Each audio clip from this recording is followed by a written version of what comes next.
show is AD on the radio. Today on the show, should knowingly exposing someone to the HIV virus without their knowledge be changed from a felony to a misdemeanor? That's what some lawmakers are saying. Steve Bannon runs his media empire from his dining room, and why are some people being told to eat kangaroo? Plus, Funkhouser contemplates his own line of celebrity booze. I'm going to make $1 billion tequila dollars like George Clooney. More like Funk's Blue Ribbon.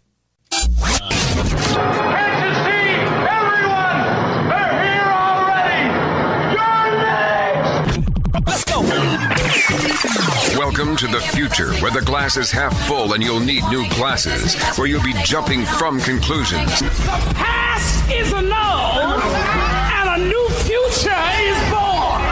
Never before in history has so much meant so little to so many. AD on the radio. So, Funkhouser, my question for you is, if you have the HIV virus and you give it to somebody else, but you didn't let them know they were going to be at risk before you give it to them, like if you are a carrier of the HIV virus and you have relations with somebody without telling them, is that a crime? Are you asking me? Yeah. Yeah, I think so. I think it at least requires some hospitalization. Hospitalization meaning like you're mentally ill if you're willing to do that to someone? Yeah. Interesting. Because this is the debate that is raging right now, whether or not it's a felony to put somebody in contact with the HIV virus without their knowledge. And we'll get into that a little later on today. But I think that's a big topic. That's a big subject. I think we got to work our way into that. What was the thing you had to play me? Oh, my gosh. Did you see what happened with Jim Carrey on the red carpet a couple of nights ago from the New York Fashion Week? I saw it. I heard he was sort of being all sorts of weird and it seemed like he was kind of trolling the reporter from what I heard. And I didn't hear it yet, but I saw the video of it and he was like running around in circles, like around the reporter. Like, do you have it? Yeah, let me play the audio for you. Listen. Jim Carrey. Yes. What? I've covered a lot of fashion weeks. This is the first time I've run into Jim Carrey. Wait, tell me, is it true you're wandering the streets? You need a date to the party? What's up? No. I'm doing just fine. I just, there's no meaning to any of this. So I wanted to find the most meaningless thing that I could come to and join, and here I am. They're celebrating. You got to admit it's completely meaningless. Well, they say they're celebrating icons inside. Celebrating Do you believe icons, in icons? boy, that is just the absolute lowest aiming, possibility that we could come up with. It's like icons. Do you believe in icons? I don't believe in personalities. I don't believe that you exist, but there is a wonderful fragrance in the air. You don't believe certain icons have the power to make change? Pause it for a second, to be Funkhouser. bold? Was he supposed to be at this? Did he go there on purpose? Was this? I think so. I don't know the backstory or did he behind just it. walk in off the street? I don't know the backstory on it. I'm sure he was scheduled to be there, but I don't know. I don't know the backstory. The organizers of it can't be overly stoked with it. Hey, can you imagine anything more meaningless? Not that he really owes a debt of gratitude to the world of fashion or anything like that. Okay, continue. To inspire others, artistry, you're one of them. On the good foot. Ha! Yeah. You shut her down now. Yeah, no, I don't believe in icons. I don't believe in personalities. I believe that peace lies beyond personality, beyond invention and disguise, beyond the red S that you wear on your chest that makes bullets bounce off. I believe that it's deeper than that. I believe we're a field of energy dancing for itself. And I don't care. But Jim, you got really dressed up for the occasion. You look good. No, I didn't. Was that an get dressed accident? up. I didn't get dressed up. Who did? There is no me. There's no you. No. We're not here. This is a dream. It's just things happening. Pause it again, Funkhouser. Do you think this is actually him? Do you think this is actually what goes on inside Jim Carrey's brain and he's being real with her? Or do you think, because he's kind of been a scotch Andy Kaufman-esque in the past. Like he sort of gets deep into whatever the hell it is he's getting deep into. Well, he played Andy Kaufman, so he's well suited for that. Right, but I think he kind of picked up some Andy Kaufman behaviors, and he like treated it like he was a character actor. Or what do you call it? A method actor? When you become the person, you don't let people call you by your real name. You live like them. You wake up and you feel like them. It's not just when you get to the set. Like, and it's pretty out there. Like, he might be trolling her, but it's pretty deep stuff. I don't know. He comes from that weird old school of comedy, though. Like, people forget that Jim Carrey's he's older than you think he is. You know, he's been around for more than a minute. And I think there was like that thing in 1970s, like 60s and 70s comedy, which was sort of like this weird traditionalist, absurdist thing that, you know, people were like, I'm just being obtuse for the sake of being obtuse, and that is my form of comedy. And I think it's actually called absurdism. But whatever it is, he's being pretty absurd. It just makes me wonder if, you know what that is? That's a guy who in his life has no one left around him who tells him, no, don't do that. No. Real radio. 104.1.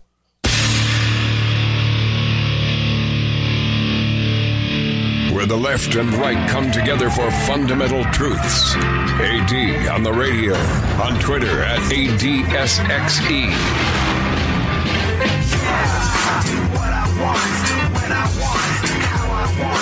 Every day you're going and working, running that rat race. All right, so the question, I suppose, as it stands is, should it be a crime, punishable as a crime, if you have HIV and you expose someone else to it without their knowledge? California's Democratic majority state legislature is looking to pass a bill that would reduce the punishment for knowingly exposing sexual partners to HIV. It's currently a felony, and the Democrat majority say that's discriminatory. You're discriminating against people if you say that it's a felony to... It's a slippery slope, and it's an interesting one. But yeah, no, it's currently a felony if you expose somebody to the HIV virus without telling them. And they say that's a discrimination thing. It's very interesting. Can open worms everywhere. We'll get into it a little later on in the show. Right now, though, let's take a look at the events of today. Funkhouser, what's going on in the news? This is My Witness News. In no way, shape, or form fair, and certainly not balanced. And now, super producer to the stars, Barry Funkhouser. Okay. Well, George Clooney's all about the news right now. He said Steve Bannon is a failed screenwriter. Oh, snap. Shots fired. I felt that... I don't know. Did Bannon ever try writing? I'm going to guess this is based in some sort of fact. Anyways, yeah. Clooney says Bannon's a failed screenwriter, to which Bannon replied, yeah, well, Clooney is a failed... no, actually, George Clooney hasn't failed at anything. He's got an amazing life. Man, I wish I was George Clooney, quote, end quote. I finally watched the 60 Minutes yesterday, and... Yeah, what'd you make of it? Wow, man. So Breitbart is headquartered in his dining room, and I don't know, man. It seems like a... I don't know. It's very interesting. It's. You caught me talking off air about Steve Bannon. Oh yeah, we can't air that at all. Yeah, no, that was not for FM broadcast radio. But you did catch me in a hot mic moment talking about Steve Bannon. It's on the podcast. It is on the podcast. You can listen. That's what goes on when I think I'm not being recorded and I think I'm not on the air. Thanks, Funkhouser. But I mean, we were talking about this. Bannon's a fascinating dude. Like, he is. And look, you might despise Bannon. A lot of people hate Bannon. A lot of people that hate Trump hate Bannon because, make no mistake about it, Bannon got Trump elected. Bannon taught Trump how to play America like a violin. And it's interesting because I don't know that Bannon's interested in being president of these United States of America himself. I don't know if he's interested in that or if he's interested in being sort of like this kingmaker puppet master type sort of dude. Like, William F. Buckley, you remember that guy? Basically, this whole sort of like cable news morass that we exist in, this sort of the financial capitalization of division, it all goes back to Buckley and Vidal. Do you know these folks, Funkhouser? Refresh me, I can't remember. William F. Buckley and Gore Vidal. Back in the 60s, they were the first, and I think it was on ABC. I think ABC was this, at that point, kind of new/failing television network. Like, my broadcast history might be way off, but I'm going to say it was ABC. And they were doing so badly that they were open to trying a little bit of an experiment. And what they did was they got noted intellectual and extreme lefty Gore Vidal, and they got noted righty William F. Buckley, and said, let's just put them on TV together and let them duke it out. And the debates were absolutely legendary and humongous and garnered insane ratings. And from that, we got things like point, counterpoint. Like, this was up until that stage in the game, before Buckley and Vidal got together, the television news folks were a bastion of truth. Like, you looked for the truth in the after dinner news. When you were watching the 9 o'clock news, you weren't looking for conjecture, you weren't looking for opinion, you weren't looking for editorializing, you were looking for fact after fact after fact.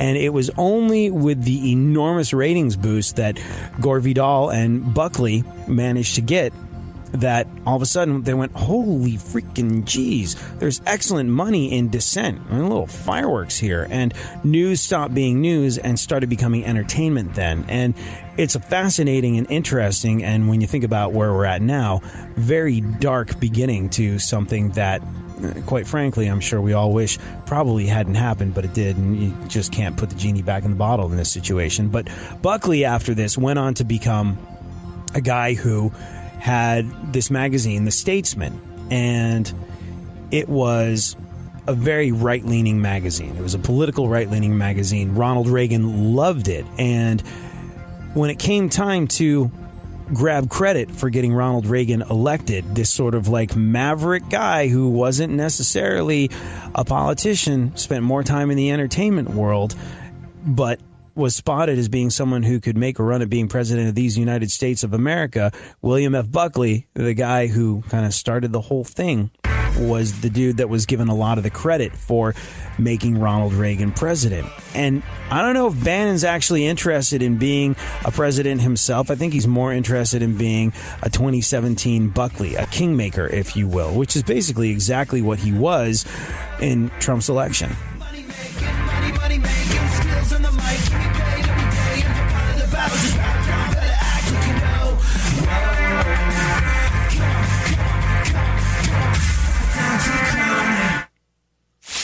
For more stimulation and less irritation, 9 out of 10 doctors choose KPRC AM 950, Houston's more stimulating talk radio. Don't get the blues, get all the news. We mean all of you guys out there in Radio Land. All aboard! He's back. AD on the radio. Give it up, yeah. Give it up, yeah. Bring this on. Come on, come on.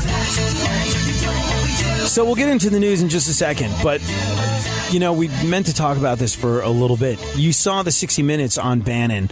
I've seen little bits and pieces of it. He basically runs Breitbart out of his dining room. And like I was saying, he's this guy who's essentially, like I said, a kingmaker. He is someone who I think is not necessarily interested in being in power.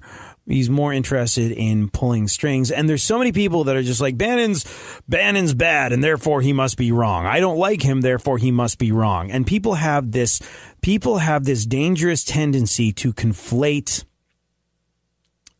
that which they don't like with that which is incorrect. Like, you just don't want to admit that somebody you really dislike is smart or has a valid point. It's a natural thing, but it's become an integral part of the political process. You might despise Bannon, you might love Bannon, you might love or hate anything that he stands for, but the guy knows what the hell is up. And like I said, when we were off the air and Funkhouser was surreptitiously recording me, that guy is I think, our show prep for the foreseeable future. What else did you learn from the 60 Minutes expose? Well, I don't like Bannon? that he blinks twice every time he blinks. I don't know why I don't like it, but I just don't like it. If you look back, every time he blinks, he's a double blinker. Double blinker? Yeah. I think there's some like sort of if you look left, you're a liar. There's sort of supposed to be all these physical tells with regard to how you're feeling about what you're saying. Like if you're a liar, you look down or you look to your left. I can't remember any of them, but maybe blinking twice says something about the words that are coming out of your mouth. I'm not sure. Anything else? That's all I can think of at this point. Yeah, it's things that offended me.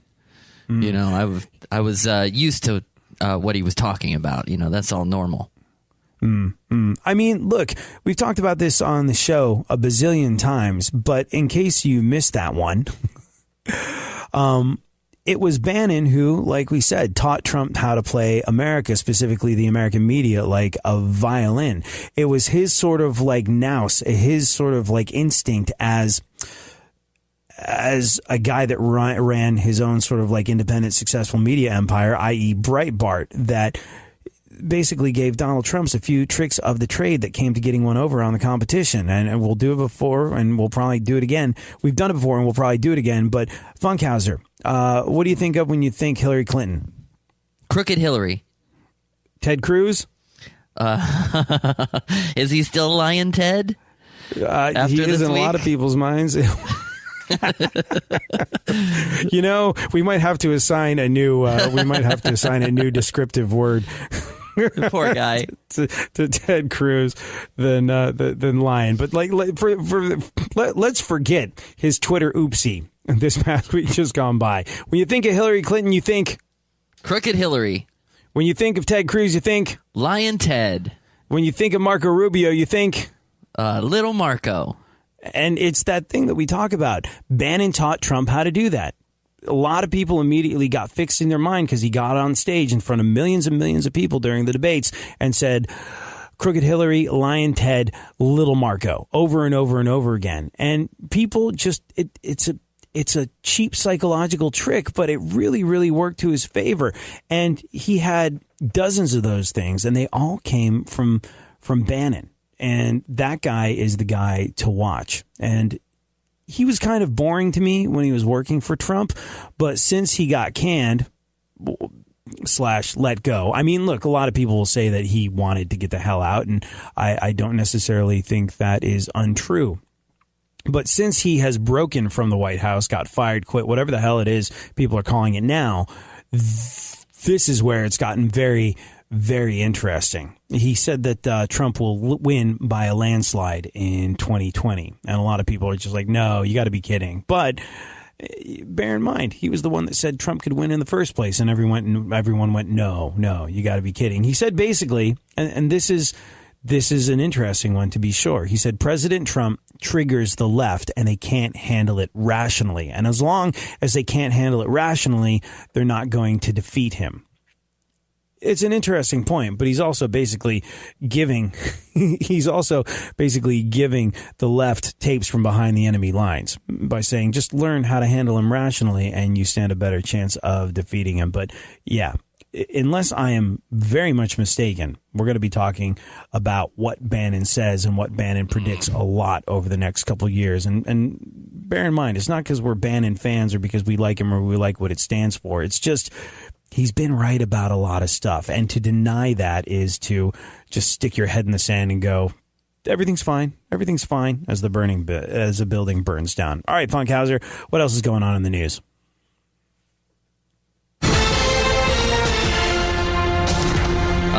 Well, it's hard to focus on anything else, but George Clooney has... It's hard to focus on anything but George Clooney? He told... I hear that's the secret to his success. He just walks into the room and you go, that guy's a little shorter than everybody else, but I cannot take my eyes off. Is he a short guy? I think he's, I don't think he's tall. I think I don't think he's like Prince short or anything like that. I don't think he's like Prince or Eddie Vedder short, but he's not a... Eddie Vedder short too? I had no idea. Oh, yeah, he's really short. I think he's like 5'3" 3 or something like Really? that. Like, wow. Oh yeah. And it's funny because he loves basketball. And someone asked him once, like, weren't you going to be a professional basketball player? And he was like, well, as much as it's possible for someone who's like 5'2" to play professional basketball, I wanted to, but it wasn't really like a realistic situation. But yeah, he's a little. You know who else? Oh my gosh! You know who else is really, really tiny? Uh-oh. And this is a guy.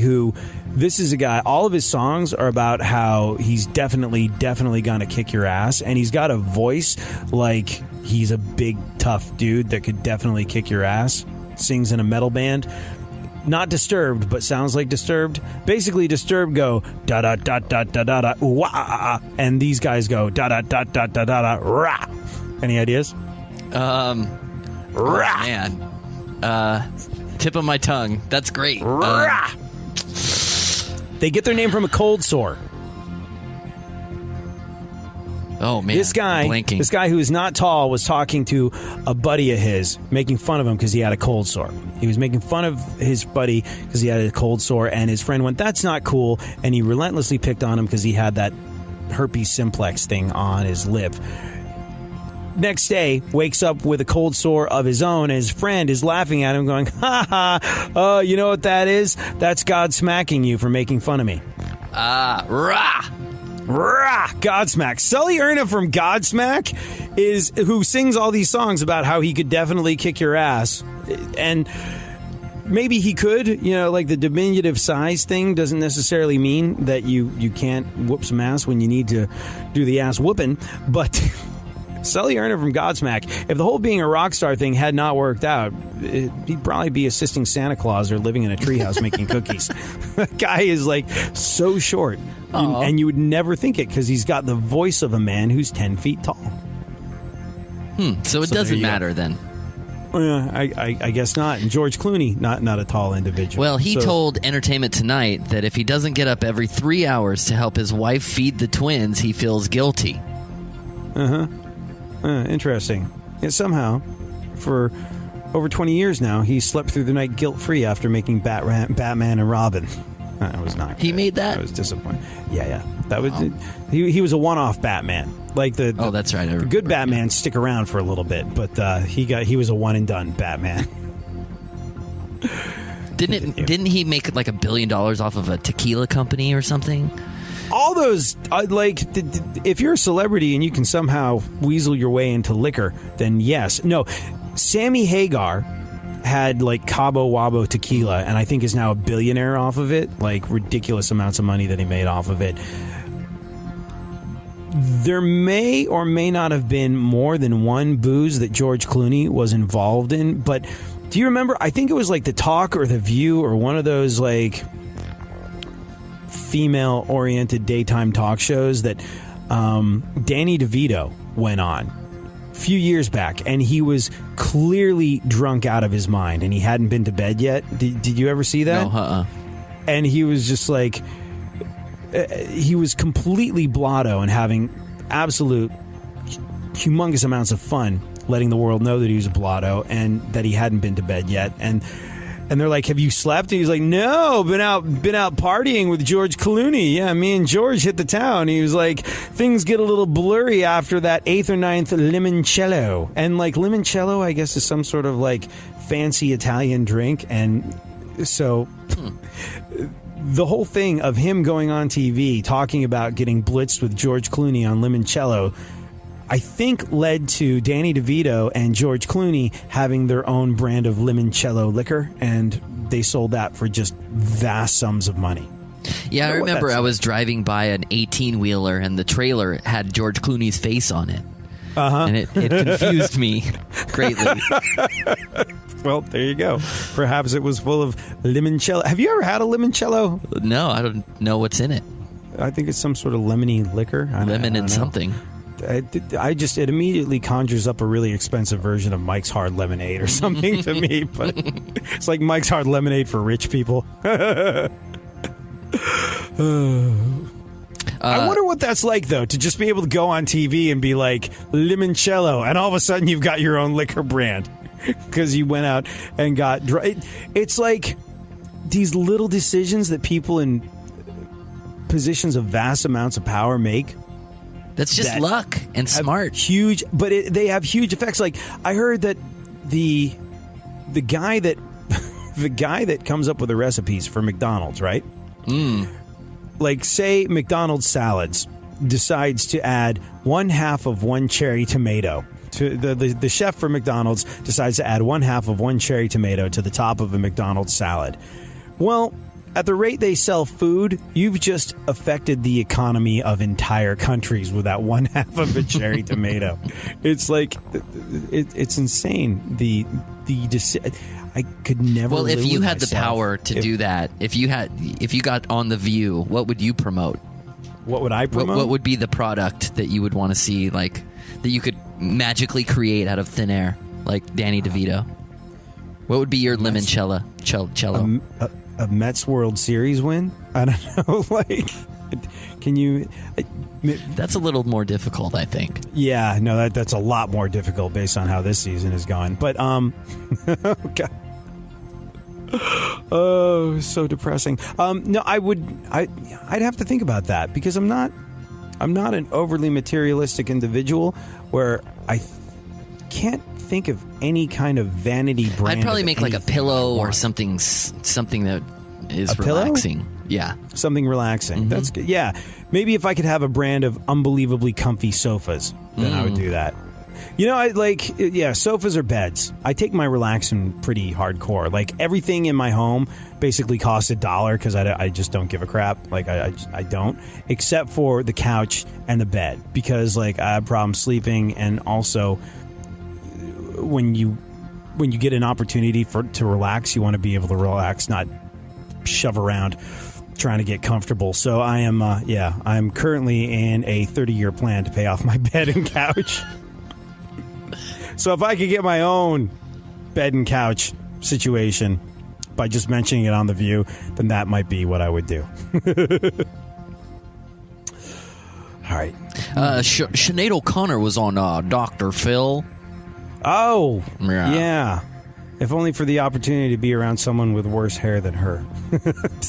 It was really sad. I don't know how she wound up in New Jersey, but she wrote she made this series of impassioned and pretty out there videos about mental illness, saying I'm completely alone. I'm completely alone. I suffer from mental illness. I'm living in a travel lodge in the ass end of New Jersey, I think she said, and no one's going to come and get me, and no one's going to look after me. And it was interesting because it was a cry for help, but it was also a cry for help for others as well. You just know you're done.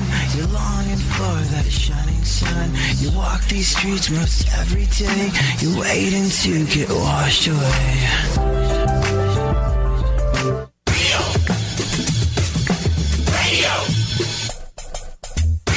Radio 104.1.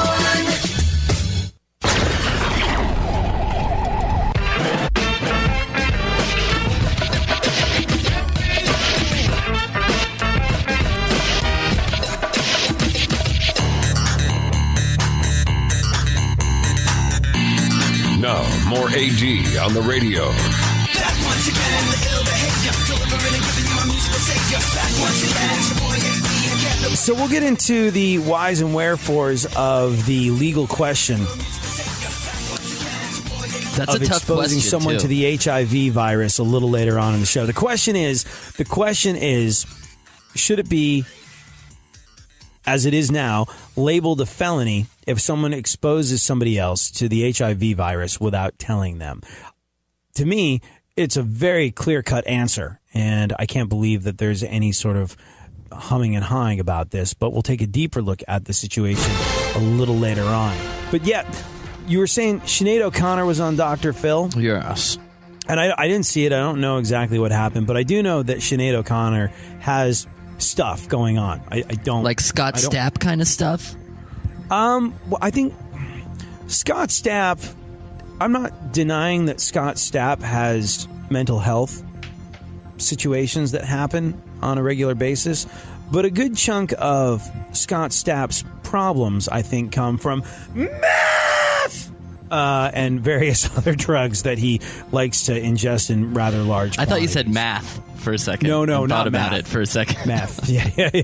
No. Wow, he has math. problems at adding and subtracting? Wow. I think, a lot of his sort of stuff comes from the fact that he is all hopped up on goofballs a lot of the time and drinks like you wouldn't freaking believe. I remember very, very early on in my musical career, I played a show in Florida where they were basically royalty with Creed, like a long, long time ago.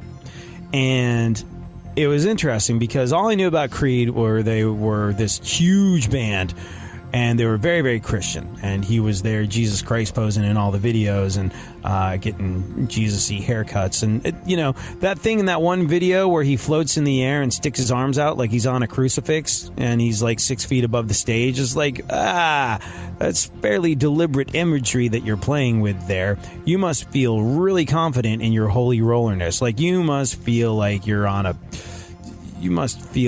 are very, very good with God, because if you do take that sort of thing seriously, I would imagine that putting that in a rock music video is something verging on blasphemous. If you do take that stuff seriously, if you're religious. Now, if you're someone that just wants to tear it all down like Marilyn Manson or someone who doesn't believe, then whatever. But if you are actually somebody who believes, really, really believes, Jesus Christ posing on a rock video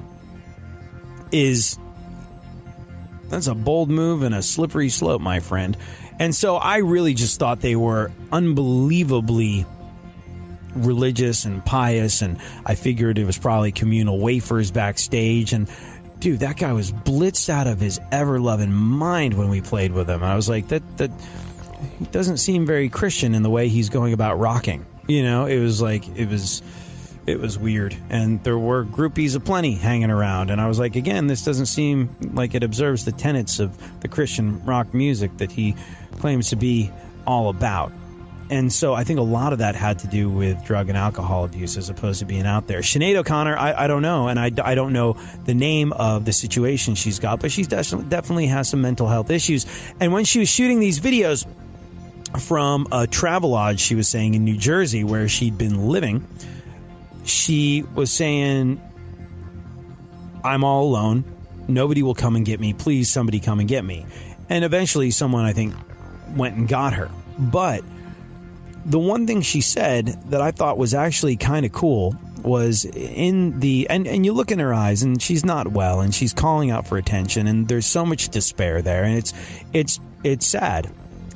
The one thing that I really dug that she did throughout all of that was she was like, I was living in facilities and I would see patients that just wanted so badly to get some sort of attention or connection with their families or loved ones. And because there's a stigma around their mental illness, they wouldn't get that. She was like, I would see the family of the patient come in, talk to the doctors, and leave without talking to the patient themselves, who would be there expectantly waiting to have some sort of contact with the people that they love.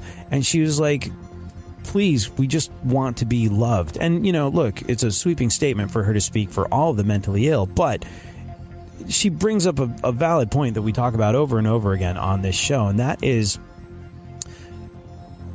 look, the comparison we draw, if you're in a grocery store and you see somebody in a wheelchair reaching for a canned food item that they can't reach, you're going to walk over, you go, hey, can I help you? Is there anything that you need? It's an easy to understand affliction when someone is unable to stand and walk on their own. You can process that, you can digest that, and you're going to extend every courtesy to that person. If someone's blind, you're going to, hey, can you see? Do you need help crossing the road? Do you need me to get this door? Watch out for this on the left. If someone's in a wheelchair, do you need me reaching this for you on a high shelf? And so on and so forth. If you're in the grocery store and someone is kind of ranting and raving and not making a whole lot of sense, a lot of people are going to whip out their phones and start recording. Whip out their phones, start recording, perhaps call the manager and say, could you do something about this? And look, mental illness is a real thing. And the thing that I really dug about what Sinead O'Connor did in those videos, and maybe she did something similar on Dr. Phil. I haven't seen it, but is drawing attention to the fact that, hey, we're those of us that are suffering through something like this, we want love and we want connection. And love and connection won't make their situation go away, dissipate, be better, but that doesn't mean that they should be without it, I suppose, which is, I don't know, my big takeaway from that. Yeah, I'll have to ask my mom because she watches Dr. Phil. Oh, okay. I guess I'll have to ask anyone's mom. I thought you were about to say, I'm going to have to ask my mom. She's Sinead O'Connor. Oh, man, wouldn't that... How would different be would my life be? It's funny because she does reference like the fathers of her children. I guess she's got a couple different kids from a couple different dads, at least according to what she was saying in this video. And she was like, they won't come and get me. They're perfectly happy to take my money, but they won't come and help me in my time of need. And yeah, I don't know. How much of that do you trust when somebody's going through something like that? How many words? It's a nuanced thing, and you just can't paint with broad strokes in these situations. And I think that you always have to start from a place of love and compassion, and then work backwards from there.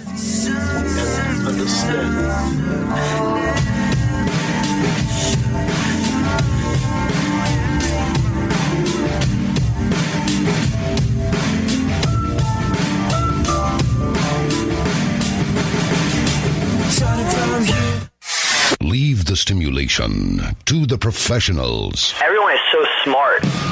KPRC, more stimulating talk radio. There's something happening here, and you should know what it is. The dumbing up of America. Now, more AD on the radio. So California's Democrat majority state legislature passed a new bill that would reduce the punishment for knowingly exposing sexual partners to HIV. It's currently just California?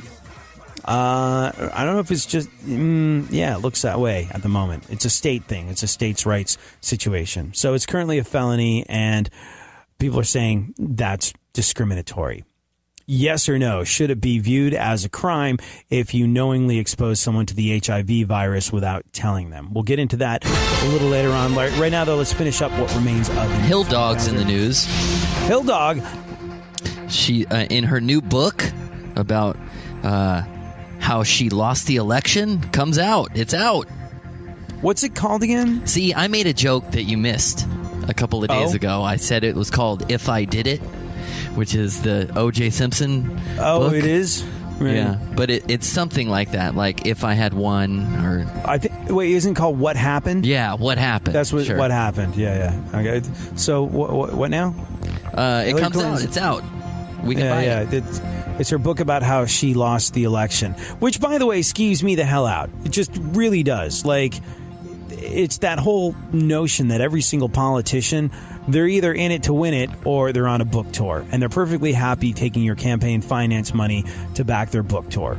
And either they're going to win and they're going to have power and they're going to have money. And then when they're done being the powerful, moneyed politician that is president or whatever the hell it is that they were running for, when that's done, then they're going to write their book. But if they lose... you turn around a book about losing lickety freaking split. Like, so what else quickly. are you going to do? Get a job at Kmart? You continue being a public speaker. Look, and that in and of itself, the whole sort of like, I speak at dinners and get paid hundreds, if not millions of dollars to do that. That's another way in which politicians prove time and time. It's absolutely. Look, we talk about politicians all the time on this show, and basically, if you're not interesting or talented enough to create something on your own, if you can't write a song, if you can't write a book, if you can't do any of these things, if you in no way, shape, or form edify the world with your creative abilities or your art, but you still want the fame, the spotlight, and the adulation, politics is a great move. And if you're talentless but still fame hungry and money hungry, then if you look good with lots of hairspray and a pantsuit, then politics might not be a bad deal. Now, I'm not saying every politician is this way, but I think there's an element of it to anybody who goes, I'm a leader of men and women. Everybody should listen to me. I'm the person that's going to figure this out and fix this. Like, there's a certain level of narcissistic insanity there that... Always been there. Yeah. That I mean, just this sort isn't of... her first book, right? Oh, no. Nor will it be her last. This is just the average. Every couple of years, we get a Hill Dog book. Average every couple of years, This is just one that's going to buy her a house. Yeah. And it's just like, it's just weird. Well, another house. Like, so there you go. Yeah. But yeah, Hillary, and it skeeves me the hell out that she turned around a book about an election loss so quickly. It's just like, how can I capitalize on this? I heard a little of the audiobook that she voiced herself. Oh, yeah? And there's no emotion in the parts that you really want emotion in. It's such a letdown. Oh, gotcha. Yeah. But, Hillary Clinton's new book about how she lost the election is out. If you don't have time to read it, here's a summary. It's all Bernie Sanders and Donald Trump's fault, and anyone who disagrees is a shameless misogynist. You know why Hillary lost the election? Statement. Hillary lost the election, I mean, for a number of different reasons, but Hillary lost the election because of her, I don't know if it was inability or unwillingness to really connect with people. She ignored folks. A lot of people felt like, I don't know that this woman really knows I exist or that she has my best interests at heart. And that was the tip of the iceberg, my friend. That I think it was like old school, new school. She was old school and she couldn't evolve. You can't like her on Instagram, so you can't vote for her. I don't know.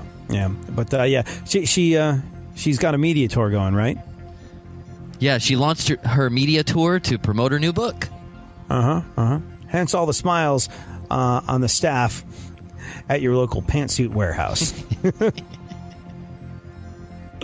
Go on. Airlines have begun pumping pleasant fragrances into their planes, like no kidding, black orchid and lemongrass. Oh, wow. Of course, you're going to pay a $100 pleasant scent fee, but it's totally worth it. What would be your scent of choice on an airplane? I really like... There's a certain lemony air freshener that I've smelled in a couple places where I've been, and I find it to be... there's certain things like...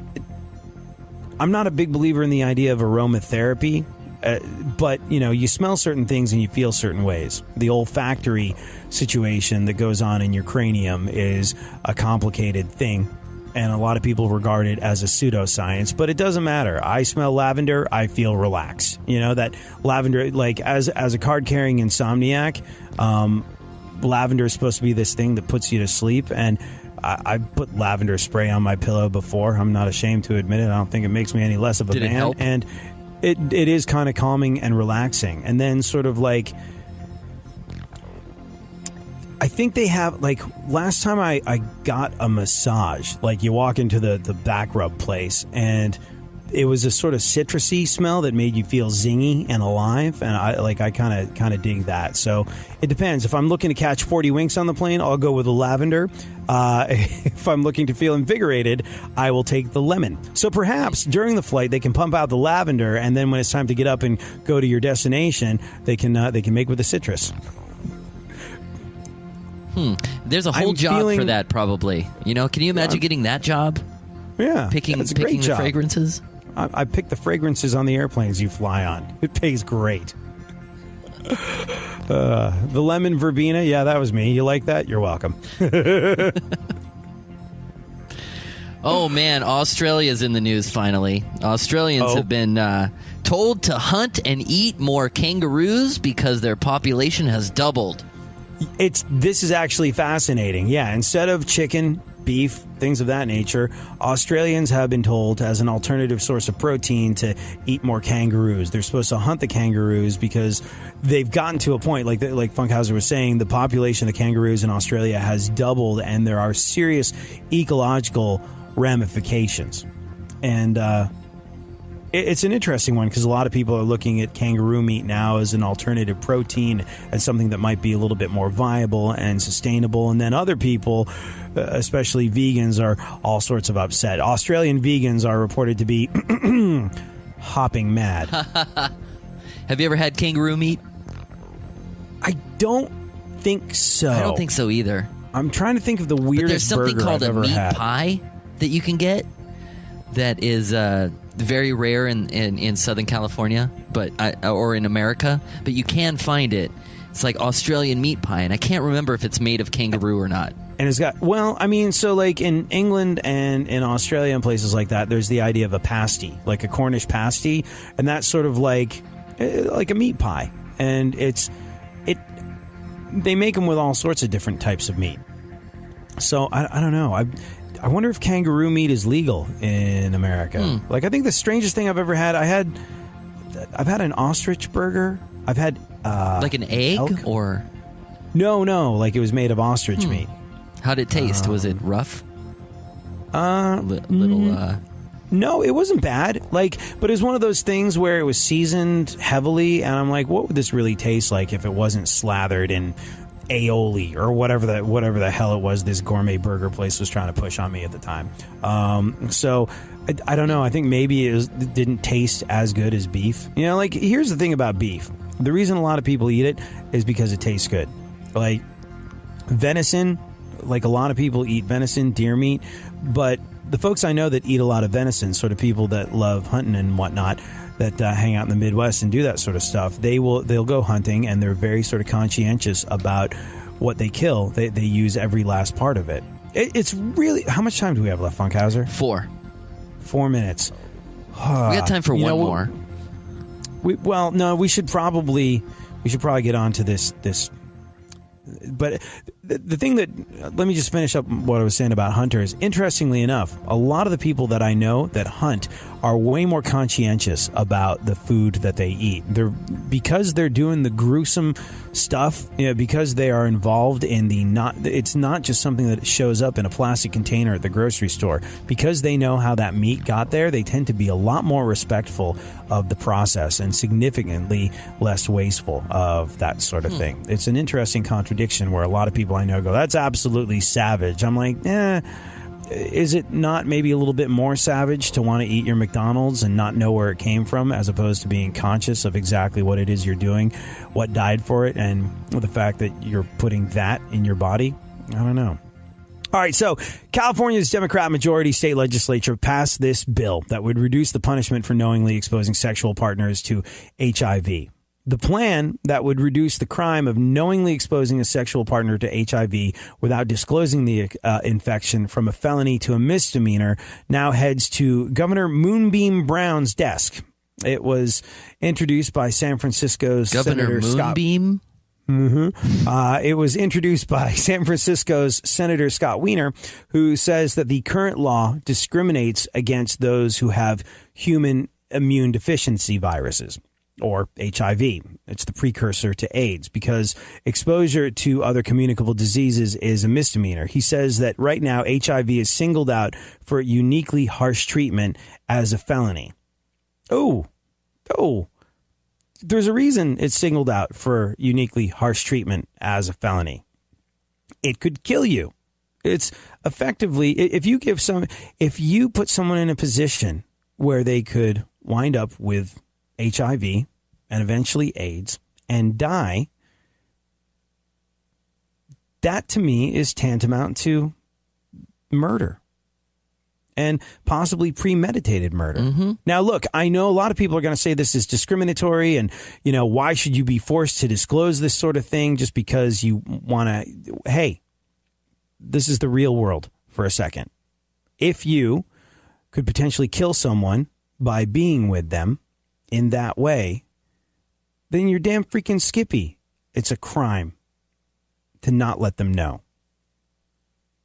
I just think about how I would feel if that had happened to me. I would not treat that lightly. I would not go, that's a misdemeanor. What if it was a less deadly disease? Well, there you go. I think possibly. And look, this is obviously a slippery slope, but if it could kill you, if it could kill you, if it could end your life and someone doesn't tell you about it and is in a position to tell you about it and is putting you at risk. Look, anybody in their right mind who purposefully inflicts another with a disease that alters their lifestyle the rest of their life, puts them on a regimen of medications to maintain any kind of normalcy, that should be a felony. It's crazy that people would think of going light on this. I mean, it is, if not a death sentence, something that's going to condemn you to probably $1 million in drug therapy for the rest of your life. The rest of their lives if this happens to them. So how this is even a question is absolutely beyond me. Maybe you have a different take on it. And if you do, I'd love to hear it. But for now, case closed. If you hand someone a death sentence, it should be a felony.